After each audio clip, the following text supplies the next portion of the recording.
শুনছিলেন শিরোনাম, এবার বিস্তারিত। রাজধানীর মিরপুরের বেড়িবাঁধ এলাকায় বাসে আগুন দেওয়ার সময় ধাওয়া খেয়ে তুরাগ নদে ডুবে মারা গেছে একজন। এই ঘটনায় একজন পালিয়ে যেতে পারলেও আরও একজনকে ধরে পুলিশে দিয়েছে স্থানীয়রা। বৃহস্পতিবার রাত 10:30টার দিকে বেড়িবাঁধের তামান্না পার্কের সামনে রাখা কিরণমালা পরিবহনের একটি বাসে আগুন দেয় দুর্বৃত্তরা। পুলিশ জানিয়েছে, একটি ফাঁকা বাসে কয়েকজন যুবক আগুন দিয়ে ভিডিও ধারণ করার সময় স্থানীয়রা ধাওয়া দেয়। এ সময় একজনকে আটক করেন তারা, আরেকজন তুরাগ নদে ঝাঁপ দেয়। পরে তাকে পানি থেকে তুলে শহীদ সরওয়ার্দী মেডিকেল কলেজ হাসপাতালে নেওয়া হলে চিকিৎসক মৃত ঘোষণা করেন। নিহত আবদুল্লাহ আল সাইয়াফ কলেজের 2য় বর্ষের শিক্ষার্থী, আর গ্রেপ্তারকৃত রুদ্র মোহাম্মদ আমির সানি 10ম শ্রেণীর শিক্ষার্থী। পুলিশ জানিয়েছে, এই ঘটনায় জড়িত পলাতক আরেক দুষ্কৃতিকারীকে গ্রেপ্তার অভিযান চলছে।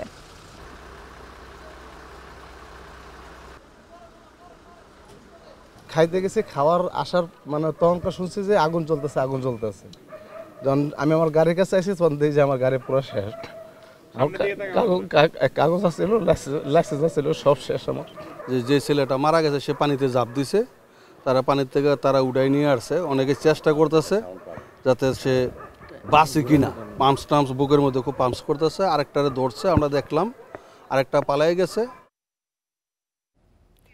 বরগুনার আমতলীতে একটি বাসে আগুন দিয়েছে দুর্বৃত্তরা। বৃহস্পতিবার রাত 12:30টার দিকে এ ঘটনা ঘটে। পরে ফায়ার সার্ভিস আগুন নিয়ন্ত্রণে আনে। পুলিশ জানিয়েছে, রাতে আমতলী ফেরিঘাট এলাকায় রাস্তায় দাঁড়িয়ে থাকা একটি বাসে আগুন দেয় দুর্বৃত্তরা। এ সময় বাসের ভেতরে ঘুমিয়েছিলেন চালকের সহকারী। আগুনের তাপে ঘুম ভেঙে গেলে তিনি জানালা দিয়ে বের হয়ে চিৎকার শুরু করেন। পরে স্থানীয়দের খবরে ঘটনাস্থলে পৌঁছে আগুন নিয়ন্ত্রণে আনে ফায়ার সার্ভিস। জড়িতদের আটক করতে কাজ করছে পুলিশ।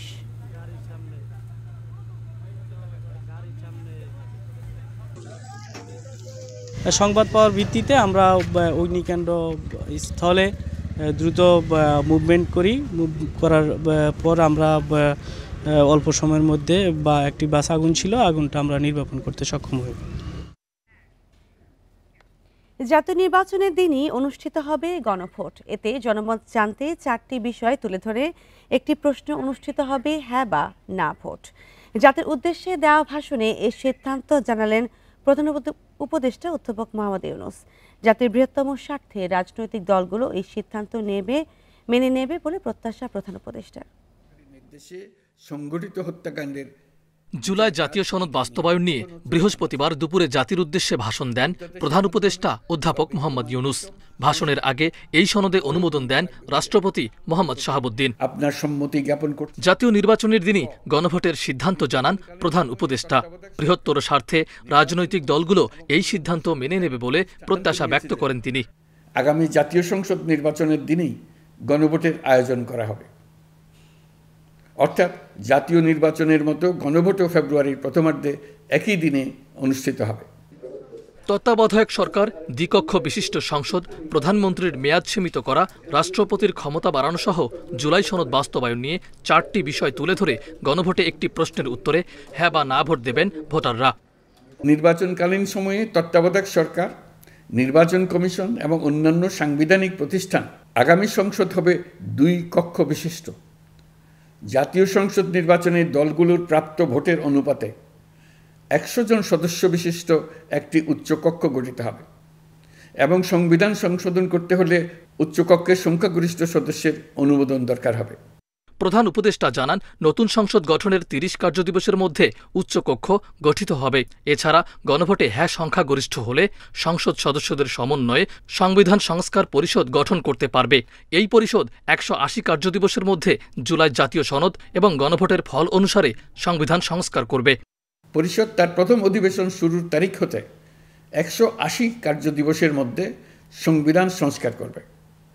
সংবিধান সংস্কার সম্পন্ন হওয়ার পর 30 কার্যদিবসের মধ্যে সংসদ নির্বাচনে প্রাপ্ত ভোটের সংখ্যানুপাতে উচ্চকক্ষ গঠন করা হবে। এর মেয়াদ হবে নিম্নকক্ষের শেষ কার্যদিবস পর্যন্ত। প্রধান উপদেষ্টা আরও জানান, জুলাই সনদ বাস্তবায়নের লক্ষ্যে সরকার প্রয়োজনীয় নির্দেশনা জারি করতে পারবে। এদিকে গুমের বিচার চলছে, সংস্কারের ক্ষেত্রেও ব্যাপক অগ্রগতি হয়েছে এবং আগামী নির্বাচিত সরকার বাকি সংস্কার কাজ করবে বলেও জানান তিনি। মাহফুজার রহমান মিলন, ইন্ডিপেন্ডেন্ট নিউজ, ঢাকা। ফেব্রুয়ারির প্রথমার্ধে জাতীয় নির্বাচনের ঘোষণা পুনর্ব্যক্ত করা এবং একই দিনে গণভোটের সিদ্ধান্তে সরকারকে সাধুবাদ দিয়েছে বিএনপি। বৃহস্পতিবার রাতে গুলশান কার্যালয়ে স্থায়ী কমিটির বৈঠক শেষে প্রধান উপদেষ্টাকে ধন্যবাদ জানান মহাসচিব মির্জা ফখরুল ইসলাম আলমগীর। দলের ভারপ্রাপ্ত চেয়ারম্যান তারেক রহমানের নেতৃত্বে অনুষ্ঠিত হয় স্থায়ী কমিটি সভা। রাত 7টায় শুরু হয়ে 3 ঘণ্টা চলে এই সভা। পরে ব্রিফিং করেন মির্জা ফখরুল। একই সময় ঐক্যমত্যের ভিত্তিতে স্বাক্ষরিত জুলাই সনদ অনুযায়ী জাতীয় নির্বাচন ও গণভোট আয়োজনের জন্য অন্তর্বর্তী সরকার ও নির্বাচন কমিশনকে আহ্বান জানান তিনি। আগামী ফেব্রুয়ারি মাসের প্রথমার্ধে জাতীয় সংসদ নির্বাচনের ঘোষণা পুনর্ব্যক্ত করায় এবং সংসদ নির্বাচনের দিন গণভোট অনুষ্ঠানের ঘোষণা দেওয়ায় বিএনপির ভারপ্রাপ্ত চেয়ারম্যান জনাব তারেক রহমানের সভাপতিত্বে অনুষ্ঠিত বাংলাদেশ জাতীয়তাবাদী দল বিএনপির জাতীয় স্থায়ী কমিটির সভায় তাকে ধন্যবাদ জানানো হয়। প্রধান উপদেষ্টার ঘোষণায় জনগণের আকাঙ্ক্ষা পূরণ হয়নি বলে মন্তব্য করেছেন জামায়াতের সেক্রেটারি জেনারেল মিয়া গোলাম পরওয়ার। তার মতে একই দিনে 2 আয়োজন হলে ভোটাররা বিভ্রান্ত হবে এবং সংকট সৃষ্টি হবে। বৃহস্পতিবার বিকেলে রাজধানীর মগবাজারে জামায়াতে ইসলামীর কেন্দ্রীয় কার্যালয়ে এক সংবাদ সম্মেলনে প্রধান উপদেষ্টার বক্তব্যের প্রতিক্রিয়ায় তিনি এই মন্তব্য করেন। বলেন, সংকট নিরসনের জন্য জামায়াত সহ 8টি সমমনা দল নির্বাচনের আগে গণভোটের দাবি করেছিল, অথচ আজকের এই ঘোষণার পর সেই সংকট থেকেই গেল। গণভোটের ব্যালটে কি থাকবে এবং থাকবে না তা নিয়ে আরও বিশ্লেষণের প্রয়োজন আছে বলে মন্তব্য করেন এই নেতা। এছাড়াও পূর্ব ঘোষিত সকল কর্মসূচি অব্যাহত থাকবে জানিয়ে তিনি জানান, আলোচনার মাধ্যমে রোববার দুপুরে সংবাদ সম্মেলনের মাধ্যমে 8 দল প্রধান উপদেষ্টার বক্তব্যের বিস্তারিত প্রতিক্রিয়া জানাবে। 16 তারিখে আমাদের শীর্ষ নেতৃবৃন্দের বৈঠক হবে। সেই বৈঠক থেকে এই ভাষণের মধ্যে যেমন জুলাই জাতীয় সনদ বাস্তবায়নের আদেশ জারি হলো, গেজেট হলো, তেমনি গণভোট আর জাতীয় নির্বাচন একদিনে হলো।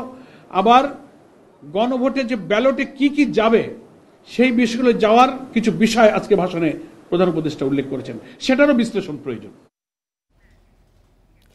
জুলাই জাতীয় সনদ বাস্তবায়নের আদেশ জারি করেছেন রাষ্ট্রপতি। এর মাধ্যমে সংবিধান সংস্কার ও গণভোটের আনুষ্ঠানিক প্রক্রিয়া শুরু হলো। বিশ্লেষকদের মতে গণভোটের ঘোষণায় ধোঁয়াশা কেটেছে, তবে সর্বস্তরে এই বার্তা পৌঁছাতে আরও স্পষ্টতা প্রয়োজন। কোন বিষয়গুলো ভিত্তিতে এই ভোট হবে তা প্রত্যন্ত অঞ্চলের ভোটারদের কাছেও যেন পরিষ্কার হয়, এমন কার্যকর ব্যবস্থা নিতে হবে অন্তর্বর্তী সরকারকে। নির্দেশে সংগঠিত হত্যাকাণ্ডের দীর্ঘ সংলাপ ও আলোচনার পর গেজেট আকারে প্রকাশিত হল জুলাই জাতীয় সনদ বাস্তবায়নের আদেশ।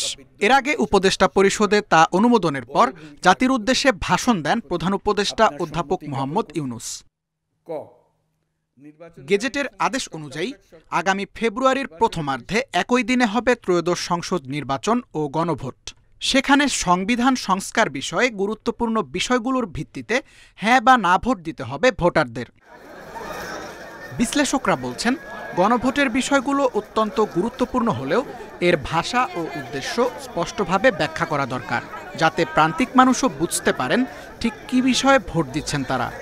4টা প্রশ্ন হ্যাঁ অথবা না আকারে উপস্থাপন করা হবে, অর্থাৎ এই 4টা প্রশ্ন যে একমত সে হাতে যাবে, আর যে এটা দ্বিমত প্রসঙ্গে সে নাতে যাবে।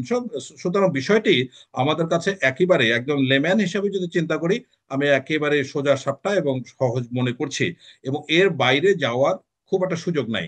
তাদের মতে জুলাই সনদ ঘিরে নতুন রাজনৈতিক অধ্যায় শুরু হলেও গণভোটে জনগণের অংশগ্রহণই ঠিক করবে সংস্কারের লক্ষ্য কতটা বাস্তবায়িত হবে। সরকারের আন্ডারস্ট্যান্ডিং, সরকারের বোঝাপড়া এটা না থাকলে একটি এত বড় একটা নির্বাচন অনুষ্ঠান করা, জাতীয় সংসদ নির্বাচন অনুষ্ঠান করা কোনোভাবেই সম্ভব নয়। যার ফলশ্রুতিতে এখনো আমি মনে করি সরকারের পক্ষ থেকে যে ঘোষণাটা এসেছে সেটিকে সামনে রেখে রাজনৈতিক দলগুলোর মাঝে দূরত্ব কমিয়ে এনে একটি সাধারণ নির্বাচনের দিকে যাওয়া ছাড়া সরকারের অন্য কোনো গত্যন্তর নয়। একই দিনে গণভোট ও সংসদ নির্বাচন নিয়ে কোনো শঙ্কা নেই বলেও জানিয়েছেন বিশ্লেষকরা। Tanvir Ahmed, Independent News, Dhaka. July আন্দোলন দমনে মানবতা বিরোধী অপরাধের মামলায় শেখ হাসিনা সহ ৩ আসামির বিরুদ্ধে রায় ঘোষণা করা হবে আগামী ১৭ নভেম্বর। বৃহস্পতিবার দুপুরে আন্তর্জাতিক অপরাধ ট্রাইব্যুনাল থেকে রায়ের তারিখ জানানো হয়। রায়ে শেখ হাসিনা ও সাবেক স্বরাষ্ট্রমন্ত্রী আসাদুজ্জামানের সর্বোচ্চ শাস্তি মৃত্যুদণ্ড চায় রাষ্ট্রপক্ষ। শেখ হাসিনার মামলার রায়ের দিন ঘোষণা নিয়ে বৃহস্পতিবার সকাল থেকেই সেনা, র্যাব ও পুলিশের কড়া নিরাপত্তা ছিল আন্তর্জাতিক অপরাধ ট্রাইব্যুনাল ও সুপ্রিম কোর্ট এলাকায়। সকাল ৯টার দিকে কারাগার থেকে হাজির করা হয় মামলার তৃতীয় আসামি চৌধুরী আবদুল্লাহ আল মামুনকে। ১২টার দিকে আদালত বসার কয়েক মিনিটের মধ্যে রায়ের দিন ঘোষণা করেন চেয়ারম্যান বিচারপতি গোলাম মর্তুজা। মারণাস্ত্র ব্যবহার করে জুলাই আন্দোলনকারীদের হত্যার নির্দেশ ও হত্যায় উস্কানি সহ নির্দিষ্ট ৫টি অপরাধের অভিযোগে শেখ হাসিনা, আসাদুজ্জামান খান সহ ৩ আসামির ভাগ্যে কি আছে তা জানা যাবে আগামী সোমবার। পরে ব্রিফিংয়ে চিফ প্রসিকিউটর জানান, অঙ্গীকার অনুযায়ী অপরাধী যত শক্তিশালী হোক তাদের বিচার করা হবে। আদালত তার সুবিবেচনা, তার প্রজ্ঞা প্রয়োগ করবেন এবং এই জাতির যে বিচারের জন্য আকাঙ্ক্ষা, যে তৃষ্ণা, সেটার প্রতি তারা সুবিচার করবেন এবং একটি সঠিক রায়ের মাধ্যমে বাংলাদেশে সংগঠিত মানবতা বিরোধী অপরাধের একটা ইতি ঘটাবেন। রায় এবং বিচার প্রক্রিয়া বাধাগ্রস্ত করতে নাশকতামূলক কার্যক্রম চালিয়ে লাভ হবে না মন্তব্য করে চিফ প্রসিকিউটর আরও জানান, রাষ্ট্র তাদের বিরুদ্ধে কঠোর ব্যবস্থা নেবে। যারা যা খুশি প্রশ্নবিদ্ধ করার চেষ্টা করতে পারেন, এই বিচার আমরা যে প্রক্রিয়ার মধ্য দিয়ে এসেছি সেটা ট্রান্সপারেন্ট ছিল। যারা উস্কানি দেবেন, যারা সন্ত্রাস করার চেষ্টা করবেন, সেই ব্যাপারে আইন অনুযায়ী রাষ্ট্রের পক্ষ থেকে পদক্ষেপ গ্রহণ করা হচ্ছে, ভবিষ্যতেও হবে। বিচার প্রক্রিয়ার স্বচ্ছতা স্বীকার করে নেন শেখ হাসিনার পক্ষে রাষ্ট্রনিযুক্ত আইনজীবীও। তবে তার দাবি, তার আসামিদের বিরুদ্ধে অপরাধ প্রমাণ করতে সক্ষম হয়নি রাষ্ট্রপক্ষ। কিছু মিলিয়ে আমি বিশ্বাস করি আমার আসামিদ্বয় খালাস পাবে। আমার দেখা মতে কোনো অস্বচ্ছতা আমি দেখি নাই, কারণ আমাকে কেউ কোনো রকমের ইন্টারাপ্ট করে নাই, এটা আমি বলতে পারবো। আর এছাড়া কোনো অস্বচ্ছতা আছে কিনা তা আমার জানা নাই। সাবেক আইজিবি চৌধুরী আবদুল্লাহ আল মামুন রাজসাক্ষী হওয়ায় তার কোনো সাজা চায়নি রাষ্ট্রপক্ষ। তবে শেখ হাসিনার আইনজীবীর অভিযোগ, নিজে বাঁচতে শেখ হাসিনা সহ অন্যদের উপর দায় চাপিয়েছে চৌধুরী আবদুল্লাহ আল মামুন। Zahidul Bashar, Independent News, Dhaka. রাজশাহী নগরী ডাবতলা এলাকায় মহানগর দায়রা জজ আদালতের বিচারক আব্দুর রহমানের বাসায় ঢুকে হামলা চালিয়েছে দুর্বৃত্তরা। এতে বিচারকের ছোট ছেলে তাওসিফ রহমান নিহত হয়েছে। গুরুতর আহত হয়েছেন বিচারকের স্ত্রী। এই ঘটনায় আটক করা হয়েছে একজনকে। পুলিশ জানিয়েছে, বৃহস্পতিবার দুপুরের দিকে বিচারকের বাসায় হামলা চালায় কয়েকজন দুর্বৃত্ত। তাদের ধারালো অস্ত্রের আঘাতে বিচারকের ছেলে ও স্ত্রী গুরুতর আহত হন। হাসপাতালে নেয়ার পথে মারা যায় বিচারকের ছেলে তাওসিফ।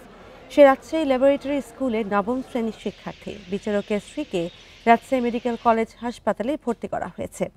হামলার সময় বিচারক আদালতে ছিলেন। ঘটনার প্রকৃত কারণ জানতে তদন্ত করছে আইন শৃঙ্খলা বাহিনী। ঘটনাটা ঘটেছে ২:৩০ থেকে ৩টার মধ্যে। স্যারের বাসায় একজন আততায়ী ঢুকেছিলেন হাতে অস্ত্র নিয়ে। শুনেই আসছি, আমরা বাসায় ছিলাম, আমরা বাসার থেকে ফোন পেয়ে আসছি যে এরকমের স্যারের বাসায় আক্রমণ করা হয়েছে। সেটা যে আক্রমণকারী, হামলাকারী, সে ওনাদের ফ্যামিলির পূর্ব পরিচিত। তার সাথে কিছু হয়তো আর্থিক লেনদেন থাকতে পারে। একটা জিডির আমরা পাইছি, কপি পাইছি, তো সেটার কারণে হতে পারে। চট্টগ্রামের দক্ষিণ রাঙ্গুনিয়ায় সফরভাটা ইউনিয়ন শ্রমিক দলের সহ সভাপতি আব্দুল মান্নান সন্ত্রাসীদের গুলিতে নিহত হয়েছেন। বৃহস্পতিবার রাত 10টার দিকে এলাকার দুলাইনে বাপের এলাকায় এই ঘটনা ঘটে। স্থানীয়রা জানায়, বৃহস্পতিবার সন্ধ্যার পর নিজ বাড়ির সামনে দাঁড়িয়েছিলেন মান্নান। এই সময় মোটর সাইকেলে করে আসা দুজন অজ্ঞাত সন্ত্রাসী তাকে লক্ষ্য করে গুলি ছোড়ে। স্থানীয়রা উদ্ধার করে রাঙ্গুনিয়া উপজেলা স্বাস্থ্য কমপ্লেক্সে নিয়ে গেলে চিকিৎসক তাকে মৃত ঘোষণা করেন। খবর পেয়ে পুলিশ ঘটনাস্থলে গিয়ে মরদেহ উদ্ধার করে। ঘটনাস্থলে অতিরিক্ত পুলিশ মোতায়েন করা হয়।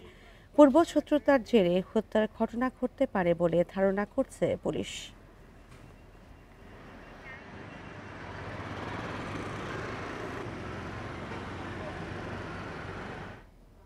রাজধানীর বাজারগুলোয় পেঁয়াজের দাম বাড়তি, তবে কিছুটা কমেছে মোটা চাল ও ডিমের দাম।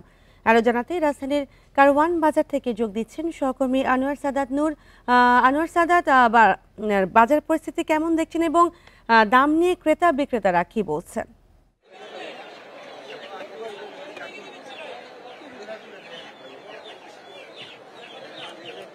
শীতের শুরু হলেও কিন্তু বাজারে শীতের যে সবজির তার দাম কিন্তু এখনো নাগালের মধ্যে আসে নাই।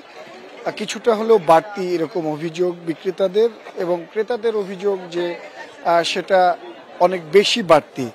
শীত এসেছে, পাশাপাশি বাজারে কিন্তু শীতের সবজিও চোখে দেখা যাচ্ছে বা দেখা মিলছে, কিন্তু দাম হাঁকা হচ্ছে সেটি ক্রেতাদের নাগালের বাইরে, এরকম যেমন অভিযোগ করছেন বিক্রেতারাও কিন্তু বলছেন যে শীতের তুলনায় কিছুটা হলেও সবজির দাম বেশি এখন পর্যন্ত। কেননা বাজারে সরবরাহ গত 2 সপ্তাহ আগে কিছুটা বাড়লেও হঠাৎ করেই আবারও সেই সরবরাহ কমে গেছে।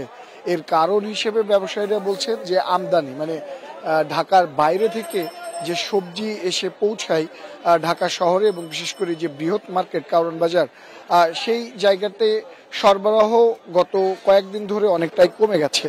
বিশেষ করে ব্যবসায়ীরা বলছেন যে গতকালকে যে লকডাউন কর্মসূচি ডাকা হয়েছিল বা লকডাউন আতঙ্ক যে একটা রাজনৈতিক অস্থিরতার মধ্য দিয়ে যাচ্ছে, এই আতঙ্কিত হয়ে অনেকে মালামাল নিয়ে ঢাকায় আসেননি, কিংবা পরিবহন শ্রমিকরা তারা দূরপাল্লার যাত্রী নিতে, মানে ভাড়া নিতে তারা রাজি হননি, যার দরুন গতকাল মানে অন্যান্য শুক্রবার যে পরিমাণ গাড়ি বা মালামাল সরবরাহ হয়ে থাকে এই কারওয়ান বাজারে আজকে তার অনেকটাই কম। এক ব্যবসায়ী উদাহরণস্বরূপ বলছিলেন যে গত শুক্রবারেও তিনি 20 গাড়ি কপি এবং সবজি নিয়ে এসেছিলেন ঢাকার বাইরে থেকে।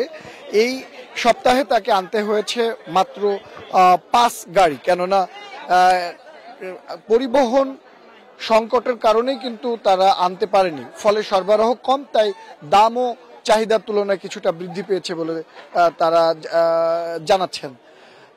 এই যে 1 সপ্তাহের ব্যবধানে কিন্তু পেঁয়াজের দাম বেড়েছে প্রায় 20 থেকে 30 টাকা, এবং গত 2 সপ্তাহের ব্যবধান হিসাব করলে সেটা 30 থেকে 40 টাকায় গিয়ে দাঁড়াচ্ছে।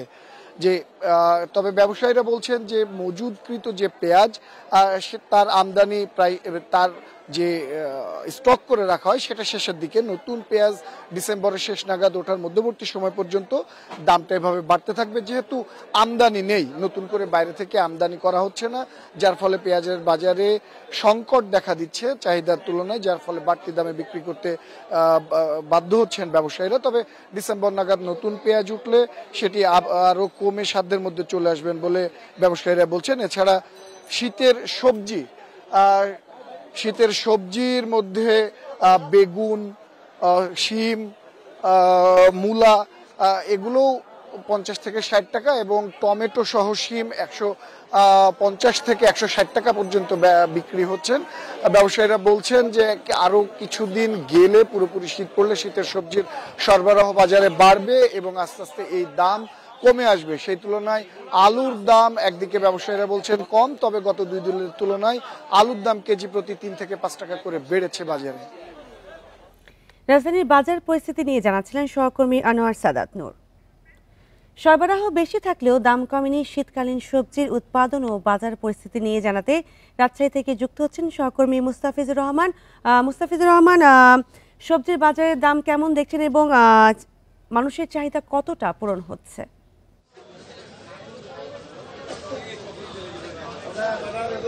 দেখুন, শীতকালীন সবজি বাজারে সরবরাহ আমরা পর্যাপ্ত দেখছি এবং শীতকালীন সবজিগুলো বাজারে রয়েছে, কিন্তু দামগুলো হাতের নাগালে নয়। এখন আমরা যদি দেখাই আপনাকে যে শীতকালীন সবজি বলতে যে ফুলকপি, বাঁধাকপি সহ যে অন্যান্য সবজিগুলো রয়েছে, সেগুলো আজকে ফুলকপি বিক্রি হচ্ছে 60 টাকা থেকে 70 টাকা কেজি, এবং বাঁধাকপি সেটি প্রতি পিস বিক্রি হচ্ছে 40 টাকা করে, এবং বেগুন বিক্রি হচ্ছে রাজশাহীর বাজারে 80 টাকা কেজি। এবং সেই সাথে কিন্তু বাড়তি দাম বলা যেতে পারে, বিশেষ করে পেঁয়াজের কথা উল্লেখ করা যেতে পারে। পেঁয়াজ সেটি আজকে বিক্রি হচ্ছে হচ্ছে 100 টাকা। যে গত সপ্তাহে এই পেঁয়াজটি বিক্রি হয়েছিল 85 থেকে 90 টাকা কেজি বিক্রি হয়েছিল এবং দাম ব্যবসায়ীদের সঙ্গে কথা বলেছি, তারা বলছেন যে দাম কমার কোনো সম্ভাবনা তারা দেখছেন না, বলছেন যে ক্রমান্বয়ে হয়তো দাম বাড়বে, এটি কিন্তু তারা শঙ্কা প্রকাশ করছেন। এবং অন্যান্য সবজি যেগুলো রয়েছে সবগুলোর দামই 50 টাকার নিচে নয়। আমরা দেখেছিলাম শীতকালীন সবজি বলতে বিশেষ করে টমেটোর কথা যদি বলা হয়ে থাকে, টমেটো সেটিও বেশ দাম চড়া, এখন আজকের বাজারে বিক্রি হচ্ছে 160 টাকা কেজি, অর্থাৎ 50 টাকার নিচে কোনো সবজি রাজশাহীর বাজারে নেই। এবং একটি লাউ প্রতি পিস বিক্রি হচ্ছে 50 টাকা করে লাউ বিক্রি হচ্ছে। কাঁচামরিচ সেটিও কিন্তু আজকে বাজারে দেখছি যে গেল সপ্তাহের তুলনায় কেজিতে 20 টাকা বেড়েছে, অর্থাৎ আজকে বিক্রি হচ্ছে 160 থেকে 70 টাকা কেজি। অর্থাৎ শীতকালীন সবজি, শীত মৌসুমে এখন সবজির দাম কমবে, এটি কিন্তু সাধারণ যারা নাগরিক রয়েছেন বা যারা ক্রেতারা রয়েছেন তারা প্রত্যাশা করেন। কিন্তু বাজার কিন্তু চিত্র পুরোটাই উল্টো, কেননা এখনো শীতকালীন সবজি এবং উত্তরাঞ্চল যেহেতু এখানে সবজি উৎপাদন হয়ে থাকে, এখান থেকে সবজি আমদানি নির্ভর নয়, ঠিক এই উৎপাদিত জায়গাতে এখানেই যদি দাম বেশি হয়ে থাকে এবং এখানে যে রাজশাহীর বাজারে যে সবজিগুলো আসে সেগুলো খুব দূর দূরান্ত থেকে আসে এমনটিও নয়, যার ফলে যে ট্রান্সপোর্ট কস্ট অনেকটা বেশি পড়বে ঠিক এমনটিও নয়। তারপরেও কিন্তু বাজার চওড়া এবং মাঠ পর্যায়ে যে দাম, বিশেষ করে প্রান্তিক কৃষকের যে দাম, সেটির থেকে এখানে কয়েক গুণ বেশি কিন্তু বাজারে বিক্রি হচ্ছে। অর্থাৎ এখানে যে মধ্যস্বত্বভোগীর যে একটি দৌরত্ব সেটি কিন্তু বরাবরের নাই এবারও পরিলক্ষিত, এবং যার ফলে দেখা যায় যে সাধারণ ক্রেতা যারা রয়েছেন একদিকে কৃষক দাম পাচ্ছেন না, অন্যদিকে ভোক্তারা ঠকছেন। এখানে মধ্যস্বত্বভোগী যারা রয়েছেন তারা কিন্তু ঠিকই তাদের যে মুনাফা সেটি তারা নিয়ে যাচ্ছেন। এই ক্ষেত্রে সাধারণ যারা ক্রেতারা রয়েছেন তারা কিন্তু বলছিলেন যে এই ক্ষেত্রে সরকারি যে সংস্থাগুলো রয়েছে তাদের হস্তক্ষেপের যে বিষয়টি রয়েছে তারা যদি নিয়ন্ত্রণ করতো তাহলে হয়তো এই পরিস্থিতি হতো না। এবং এখানে যারা খুচরো ব্যবসায়ী যারা রয়েছেন তারা বলছেন তারা ফরিয়াদের কাছ থেকে বেশি দামে কিনছেন, যার ফলে কিন্তু তাদেরকে বেশি দামে বিক্রি করতে হচ্ছে। এখানে তাদের খুব একটা করণীয় কিছু নেই। এখানে যারা ব্যবসায়ী রয়েছেন, এখানে পেঁয়াজ ব্যবসায়ী থেকে শুরু করে যারা কাঁচা সবজি বা মৌসুমি ব্যবসায়ী যারা রয়েছেন, তাদের প্রত্যেকের রাজশাহীর বাজারে আজকে ডিমের দামটি কিন্তু কমেছে। এছাড়া বলা যেতে পারে যে চালের দামটি ঠিক অপরিবর্তিত রয়েছে, তবে সবজির দামটি এখন পর্যন্ত রাজশাহীর যে শীতকালীন যে সবজি বলতে যেটি বোঝায় শীতকালীন সবজিগুলোর দাম চড়া রয়েছে। তো এই ছিল রাজশাহীর বাজার থেকে সর্বশেষ। রাজশাহী থেকে জানাচ্ছিলেন সহকর্মী মুস্তাফিজুর রহমান। ঘুষ ছাড়া শাহজালাল বিমানবন্দরের আমদানি কার্গো ভিলেজ থেকে খালাস করা যায় না কোনো পণ্য, ফলে পণ্য খালাস করতে এখন সময় লাগছে প্রায় 10 থেকে 15 দিন পর্যন্ত। তার উপর একটি গেট দিয়ে পণ্য খালাস হওয়ায় ভোগান্তিতে আরও বেড়েছে। এই প্রক্রিয়া দ্রুত করতে নতুন 8 নম্বর আলফা গেট চালুর ঘোষণার 3 দিনেও তা চালু করেনি কর্তৃপক্ষ। শাহজালাল আন্তর্জাতিক বিমানবন্দরের কার্গো ভিলেজ দিয়ে আমদানি পণ্য খালাস প্রক্রিয়ায় সিএন্ডএফ কর্মীরা বিমান কর্মীদের সঙ্গে নিয়ে নিজেদের পণ্য সহজে খুঁজে বের করতে পারতেন, কিন্তু আগুনের ঘটনার পর এখন একটি গেট দিয়ে পণ্য খালাস হওয়ায় এই সুবিধা বন্ধ রাখা হয়েছে। এখন কার্গো ভিলেজের ভেতরে প্রবেশের সুযোগ না থাকায় সহজে পণ্যের খোঁজ পাচ্ছেন না কোম্পানির এজেন্টরা। সিএন্ডএফ কর্মীদের অভিযোগ, এই সুযোগ কাজে লাগিয়ে বিমান কর্মীরা পণ্য খালাস প্রক্রিয়ায় ঘুষ নিচ্ছেন। সময়মতো পণ্যের হদিশ না পাওয়ায় খালাস করতে সময় লাগছে 10 থেকে 15 দিন পর্যন্ত। ওরা 1000, 2000, কেউ 5000 পর্যন্ত একটা শিপমেন্টে ওরা টাকা নিয়ে ওরা মাল খালাস করার চেষ্টা করে। দিয়েও তো আমরা মাল পাচ্ছি না। আমাদের যে মালামাল করেছে এমন কিছু ডকুমেন্টস আছে যেগুলো আমরা 27 তারিখে কমপ্লিট করে রাখছি, এখন পর্যন্ত আমরা মাল পাচ্ছি না। একটা মাল নেওয়ার পরে আর একটা মাল দেখা যায় কোথায় হদিস পাওয়া যায় না, 1 সপ্তাহ অথবা 10 দিন 5 দিন লাগিয়ে গেতেছে। এজন্য আমরা খুব হ্যারাসমেন্ট হইতেছি। ভোগান্তি এড়াতে এবং পণ্য খালাস প্রক্রিয়া সহজ করতে বিমান চলাচল কর্তৃপক্ষ 11 নভেম্বর থেকে 8 নম্বর আলফা গেট খুলে দেওয়ার নির্দেশ দেয়, কিন্তু ঘোষণার 3 দিনেও তা চালু করা সম্ভব হয়নি। সরেজমিনে গিয়ে দেখা যায় গেটের অবকাঠামো এখনও পুরোপুরি প্রস্তুত হয়নি।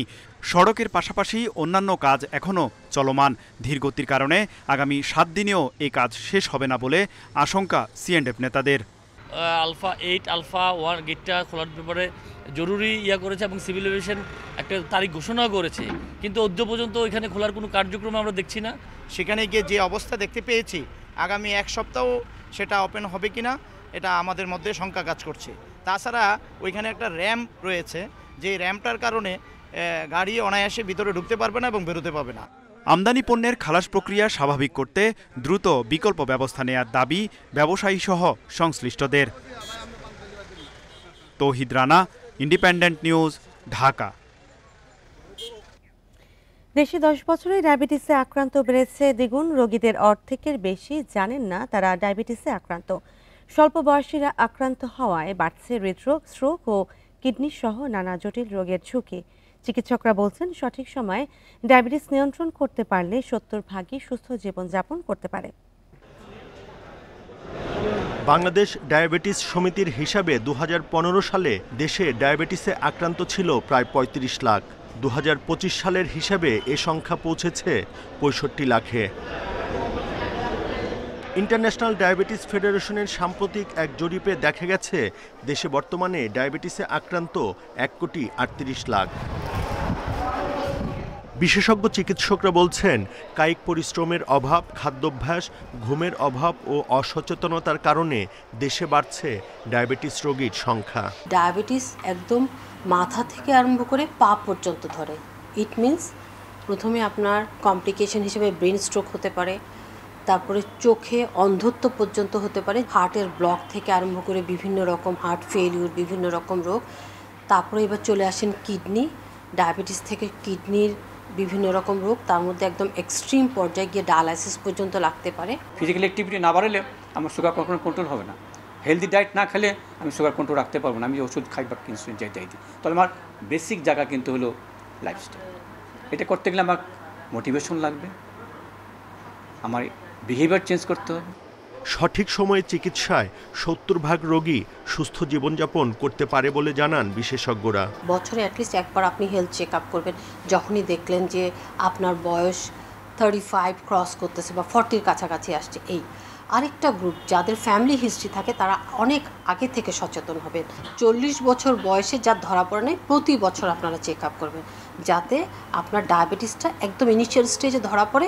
যা স্বাভাবিকভাবে ধরা পড়লে আপনি অনেক বেশি কেয়ারফুল হবেন। বাংলাদেশ ডায়াবেটিস সমিতির গবেষণা বলছে, দেশে প্রাপ্তবয়স্কদের 25%ই ডায়াবেটিসে আক্রান্ত। Buddhadev Kundu, Independent News, Dhaka.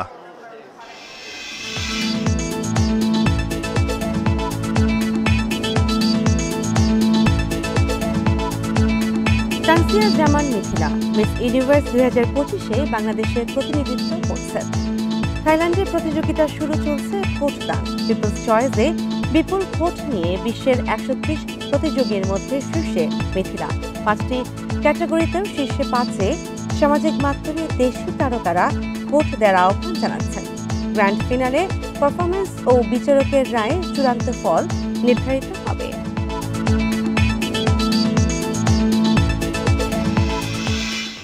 আর এ নিয়ে প্রতিবেদন থাকছে সংবাদের শেষ অংশে। চলে যাচ্ছি পরবর্তী সংবাদে।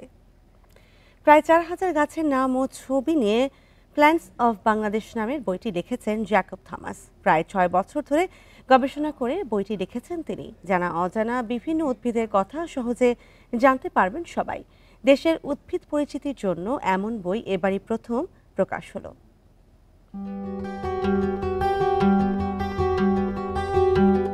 বাংলাদেশ এমন একটা দেশ যেখানে একটা বীজ পড়লে এটা মানে একটা গাছ গজিয়ে উঠবে, এমন সুন্দর একটা দেশ। সুইডিশ আমেরিকান জ্যাকব থমাস দীর্ঘদিন ধরে বাংলাদেশের সবুজ প্রকৃতির প্রেমে পড়েছেন। তাই বন, জঙ্গল, পার্ক, এভিনিউ, গ্রাম থেকে নগর সব জায়গায় খুঁজে ফেরেন পরিচিত অপরিচিত গাছ। 6 বছরের পরিশ্রমে লিখেছেন প্ল্যান্ট অফ বাংলাদেশ নামে বই, যেখানে পাওয়া যাবে অন্তত 4000 গাছের নাম ও ছবি। জনগণ যদি গাছের নাম এক একটা জানে, তাহলে এটা সংরক্ষণ করার একটা স্বাভাবিক একটা আগ্রহ জন্মাবে। পাখি শিখতে গিয়ে অনেক গাইড বুক আছে, ফিল্ড গাইড আছে, এগুলো আমি একটাও পাইনি গাছের জন্য। মানে যেটা খুঁজছিলাম সেটা পাইনি বলে আমি চিন্তা করলাম যে তাহলে যেটা আমি চেয়েছিলাম সেটা আমি নিজেই লিখি। বেসরকারি উন্নয়ন সংস্থায় বাবা মায়ের কাজের সুবাদে 1982 সাল থেকে বাংলাদেশে আছেন জ্যাকব। কাজ করছেন ডিজিটাল বাংলা বর্ণলিপি ফন্ট নিয়ে। উদ্ভিদের আবাস খুঁজে বেরিয়েছেন সমতল, সুন্দরবন, জঙ্গল, পাহাড়ের ঝিরি ঝর্ণায়। বাংলাদেশ এমন একটা দেশ যেখানে একটা বীজ পড়লে এটা মানে একটা গাছ গজিয়ে উঠবে। জনগণের সচেতনতা বাড়ে, তাহলে এইগুলো আরও সংরক্ষণ হবে। এবং কিন্তু এখন বিশেষ করে ব্যবসার কারণে বা জনবসতির হার বেড়ে যাওয়ার কারণে এইগুলো কমে যাচ্ছে, এটা আমার একটু দুঃখ লাগে। বর্তমানে জ্যাকব কাজ করছেন বাংলাদেশের পাখি নিয়ে। খেলার ছলে শিশুদের 50 জোড়া পাখির ছবি ও নামের সাথে পরিচিত করতে বই বের করছেন শিগগিরই। আমি তো ফাইন আর্টসে পড়াশোনা করেছি এবং পেইন্টিং আগে অনেক করতাম। এবার আমি একটা প্রায় 5 মাস আগে থেকে প্রতি সপ্তাহে 2-1টা পাখির পেইন্টিং করেছি। এখন প্রায় 55 পেইন্টিং আছে। জড়ায় জড়ায় বিভিন্ন পাখি, মেল ফিমেল, কার্ডে বিভিন্ন ছবি থাকতে পারে। এগুলোতে পাখি আছে যাতে তারা পাখির নাম চিনতে পারে, শিখতে পারে। ভিনদেশী জ্যাকব থমাসের স্বপ্ন বাংলাদেশ যেন পরিবেশগত সংকটের ঝুঁকি থেকে বেঁচে থাকে। Shahriar Anirban, independent News, Dhaka. সেচ নীতিমালা না থাকায় সেচ মালিকদের কাছে জিম্মি নাটোরের চাষিরা। এক এক জমিতে এক এক রকম দামে পানি কিনে সেচ দিতে হচ্ছে তাদের। এলাকা ভেদে সেচ বাবদ বিঘা প্রতি খরচ হচ্ছে 1 থেকে 1,500 টাকা, কোথাও আবার দিতে হচ্ছে 2,500 থেকে 3,000 টাকা। উৎপাদন খরচ বেড়ে যাওয়ায় লোকসান গুনছে কৃষকরা। নাটোরের সেচ কাজে ব্যবহার হয় 46,509টি সেচ যন্ত্র। এর মধ্যে গভীর অগভীর ডিজেল, বিদ্যুৎ চালিত সোলার, লোফিট পাম্প দিয়ে জমিতে সেচ দেওয়া হয়। কৃষকরা জানান, শ্যালো মেশিনে পানি দেওয়ার জন্য সরকারি নিয়মের কথা জানেন না মালিকরা। তাই প্রতি বিঘা জমিতে সেচের জন্য 1,500 থেকে 2,000 টাকা বেশি খরচ হয়। কোনো কোনো ক্ষেত্রে টাকা লাগে আরও বেশি।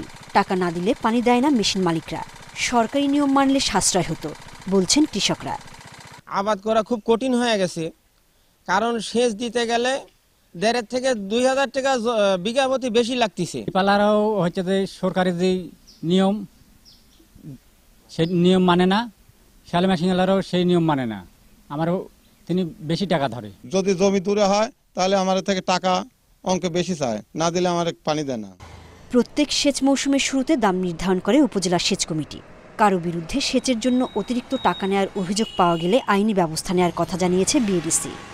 যদি এ বিষয়ে অতিরিক্ত সেচ চার্জ গ্রহণ করার কোনো অভিযোগ পাওয়া যায়, তাৎক্ষণিকভাবে উপজেলা সেচ কমিটি এবং জেলা সেচ কমিটি বিষয়টি আমলে নিয়ে অভিযোগ ব্যবস্থা গ্রহণ করে থাকে। নাটোরে 1,51,000 হেক্টর জমিতে ফসলের আবাদ হয়। Independent news. আর এই বিষয়ে আরও জানাতে নাটোর থেকে জানাবেন বাপ্পি লাহিড়ী। বাপ্পি, সেচ নীতিমালা না থাকার কারণে কৃষকরা কি ধরনের সমস্যার মুখোমুখি হচ্ছে?